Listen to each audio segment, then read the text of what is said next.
Okay guys, well I had posted recently a poll asking for your input on what kind of videos I should be working on that you guys might be interested in while I take a break during the holidays from couponing. And actually the top two responses were tied. One was just completing like a cooking on a budget meal start to finish, and the other was dinners we eat for 1 week. So I am currently working on both. The dinners we eat for 1 week, I did start with Sloppy Joe's, and so you guys can see that next week, but today I'm actually going to use some of those leftover Sloppy Joes to film just the first option, which is cooking a budget meal start to finish. So I'm going to make some chili and cornbread in this video using leftover Sloppy Joes, and if you want to know how I do those, come back and watch next week's video. The rest of these videos will follow shortly. Stay tuned. Okay, tonight's dinner is going to be chili. I think this is all that I'm going to be adding in the chili. This is our leftover Sloppy Joe. I told you I was just going to make all of that meat at once and then repurpose this leftovers and add it to chili so that we don't have to throw that away or give it away or feed it to the chickens, whatever. So this is what we're going to do. I'm going to add it to the pan, see what it looks like. Sometimes I'll add like mixed veggies. Sometimes, a lot of times I'll do black beans, even corn, whatever that looks like, maybe extra tomatoes. Sometimes you need some tomato sauce, whatever. I'm going to start with this and see what it looks like. So the next part of this dinner is actually cornbread to go with the chili, which I have on the stove. Usually I do it in a crock pot so it can just like sit in the, like all the spices and get all the flavors can marry together well for like 10 hours or 8 at least on low. Just a quick and easy dinner. I already have the meat and stuff made from the Sloppy Joes, and so again I'm just going to let that simmer on the stove for probably 45 minutes. It's already been on there for, I don't know, 15-20 minutes, maybe even 25. Anyway, just keep it on low, keep the lid on so it doesn't like boil out the liquid since it is on the stove. I just stir it periodically. Right now I have the oven turned on and I'm going to preheat it to 350. Usually my cornbread recipes I have at 400, but for some reason I think I did it last time at 350 and I liked that, so we'll see. Of course you can do a cast iron. I'm just going to use like double, like jumbo muffins, which is just a 6 count of like double the size. So it's, instead of 12 muffins, it'd be 6 because they're larger. I'm going to do those, and I double the recipe, so if you're using regular you get 24 muffins. If you're using the jumbo size you will get 12. I have a stick of butter. This is double the recipe. Stick of butter. I'm going to have 2 cups of milk. Unfortunately, I don't even have a full cup of milk. I have it measured out in the fridge.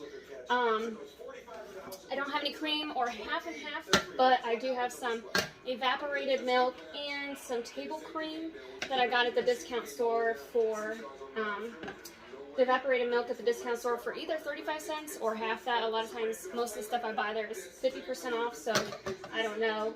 And then this I got, Nestle I got free on Ibotta with some deal.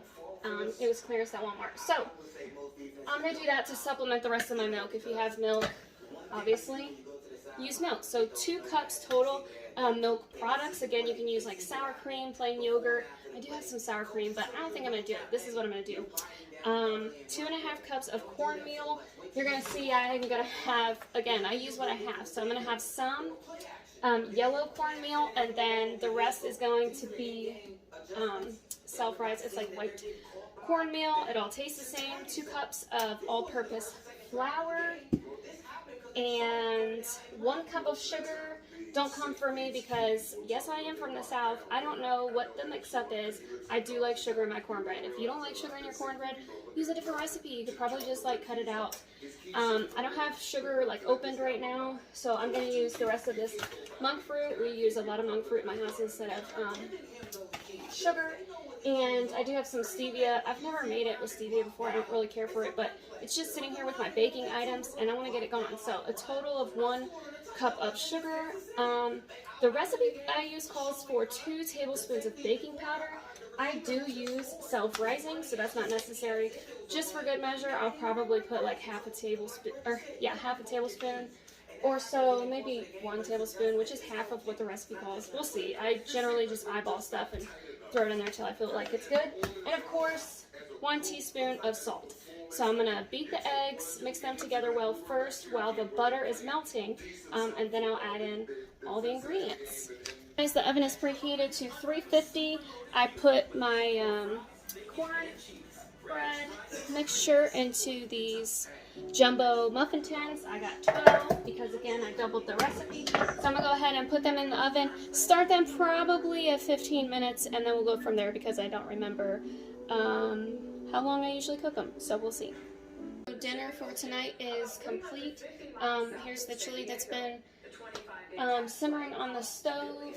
I already got mine in the bowl that I use a little bowl as to taste as you go. Make sure it needs any more seasoning or whatever, any adjustments. So I put my chili in there. Sometimes I'll put a little bit of cheese or sour cream, some jalapenos, whatever. Tonight I'm just going to leave it plain, and I wanted to show you, I went ahead and already put a little bit of butter. As soon as I get them out of the oven, I like to just put a little bit of butter on them. And if you don't have one of these, I highly recommend it. It's from Pampered Chef. They probably make like a knockoff version. The tip is to test like cupcakes or corn muffins to make sure that they're fully cooked. And then this little end is actually a lifesaver. So it's not too bad depending on what pan you use, if you like spray well with like non-stick. But this little guy can like wiggle around the muffins or cupcakes or whatever, excuse me, to get them like out really easy. So that's what I went ahead and did so that I can show you what our corn muffins look like, even though I used half yellow and half like just regular like white cornmeal. And I will say for like the first like 12 minutes I had it at 350 degrees. Then I remembered that I do actually bake these at 400. So for the next, for a total of 20 minutes cooked, about half of it was at 350 and half was getting up to, like the second half was getting up to 400 degrees, just so you know. So these are our corn muffins. You can, of course, don't put butter on them or whatever, put butter on them. Everybody's different. Some people put peanut butter, but I just wanted to show you. So quick and easy dinner, chili and cornbread, super cheap. My cornmeal and all-purpose flour and stuff, most of them ingredients come from the discount store. Chili is so easy and cheap. You can make it however you want. You can have all beans, no meat. Some people don't have any beans in their chili, all meat. Some serve it over rice or spaghetti noodles or all kinds of things. Whatever floats your boat, use what you have. You have a lot of bell peppers, you have a lot of tomatoes, you have whatever, throw it all together, call it chili. Like I said, sometimes I even put black beans and corn or mixed veggies to bulk it up. Whatever you have. So this is our dinner for tonight, and I hope you enjoyed this complete cooking on a budget meal.